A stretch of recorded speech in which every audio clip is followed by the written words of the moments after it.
Dito tayo. First fight language na nakalagay dito is avoidance. You avoid conflict at all costs, preferring to stay silent or walk away rather than engage. You might say things like, it's fine, or I don't want to talk about it. Oh, even if it's not fine. I'm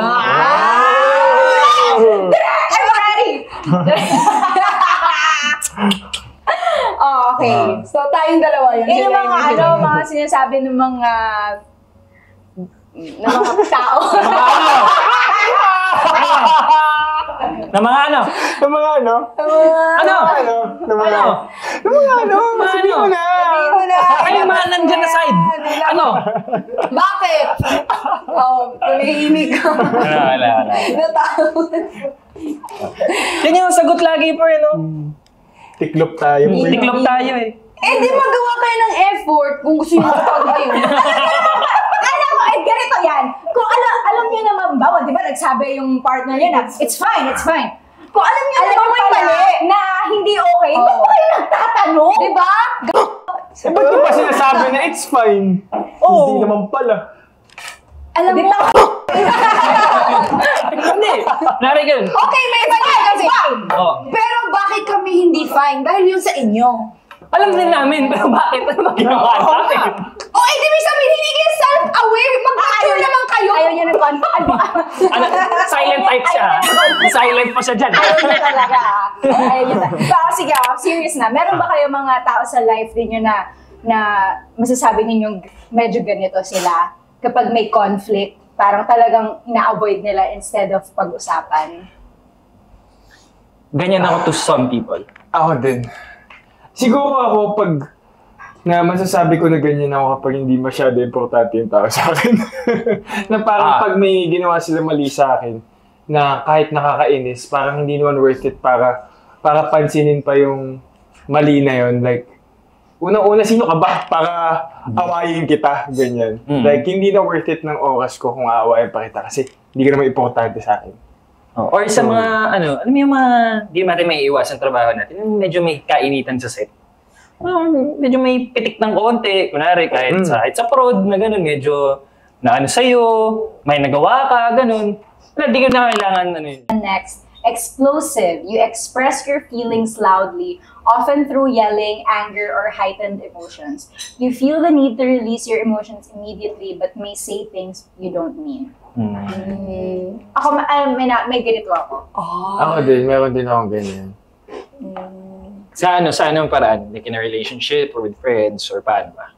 Ako, siguro, explosive ako kapag nakikita ako na yung mga importanteng tao sa akin parang inaapi, inaaway. So parang ako yung... Protective ka sa kanila. Parang mas naiinis ako kapag kunwari yung mga kasama ko like kinakawawa. Tapos hindi kaya lumaban. Alala mo na. Makakalimutan Ito na. May nakita akong sinapak si Mitch. Ito, nagbabasketball kami. Iconic moment talaga yun. Yung isang tropa namin, si Aki, parang nasiko siya. Hindi, pare, nakita ko. Si Nico. Nasa harapan ko yung buwabantay sa kanya. Tapos pag-drive ni Ari, sinapak niya ng ganun. Tapos bigla niya sinabi, ay natamaan, sorry bro. Kaya ako sinapak. Nasa likod ko siya eh. Sabi ko, niloloko mo ba ako? Sinapak mo siya? Nangyari. Pero kami, di namin nakikita. Ako, naglalaro ako eh. Takbo lang ako. Tapos nung pagbalik namin, yung sumapak kay Aki, paglingon ko, ginanon lang bigla ni Vince. Oh! Saan ang galit yun? Ano? Bigla niyang sinapak out of nowhere. Hindi naman pala siya nanilibre, pero nanununtok siya para sa'yo. I'll give him that. I'll give him that. Grabe yun talaga.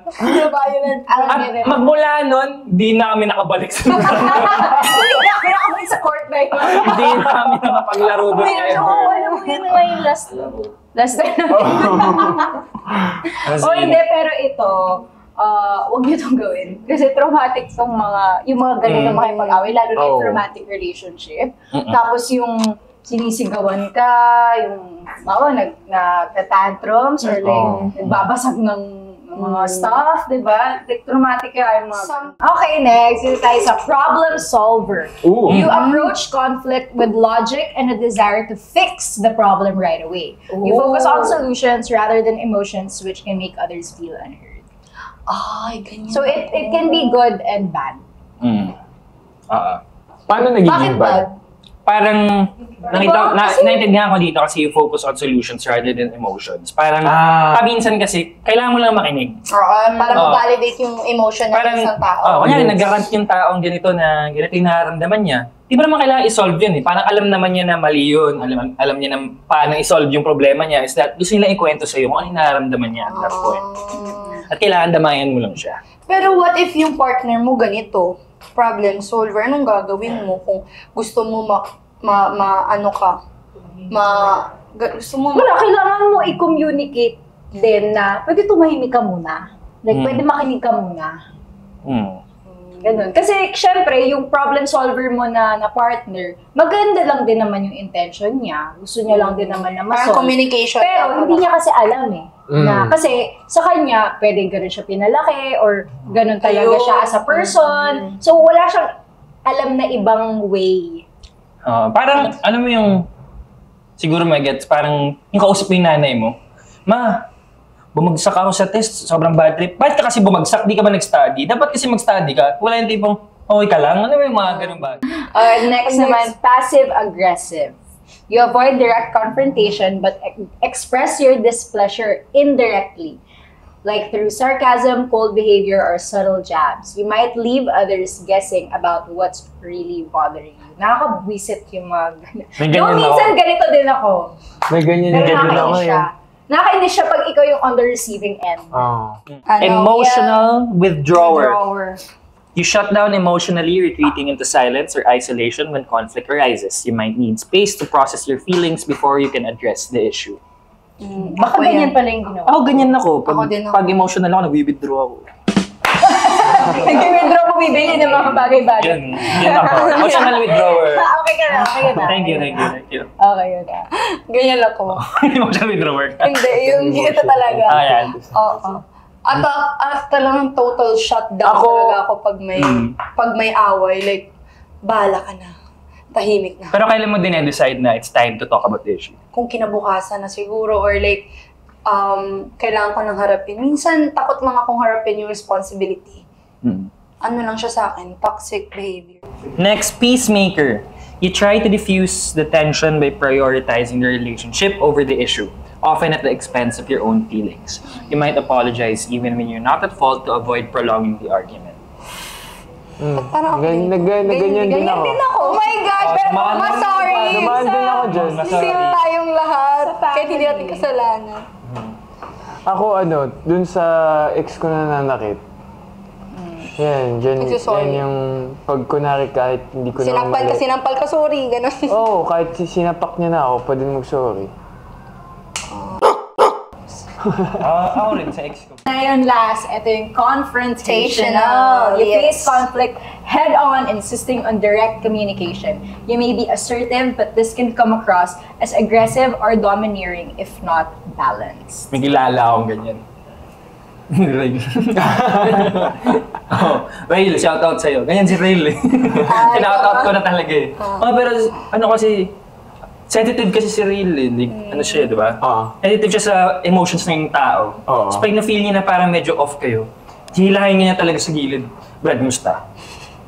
Ganun. Usap lang naman. Nakakatakot naman yun. Usap lang naman. Pero paminsan, kunyari, sa ibang tao, no? Sa ibang tao na di pa siya siguro ganun alala, medyo aggressive nga dating siguro. Pero hindi, nung nakilala Ganun lang nakilala talaga ko siya. siya. Ganun lang talaga siya. Ganun Gusto niya talaga siya. maintindihan kung saan nagkamali. Shoutout si Ray. Great friend, bro. Napakalakas ng taong ganito. Like, it takes courage to confront someone, Yeah. lalo na kung hit pa yung emotions or like, mataas pa yung mga emotions. Alam mo yung kaya mong makipag-usap, magsalita ng... Para sa akin, ang strong nyo.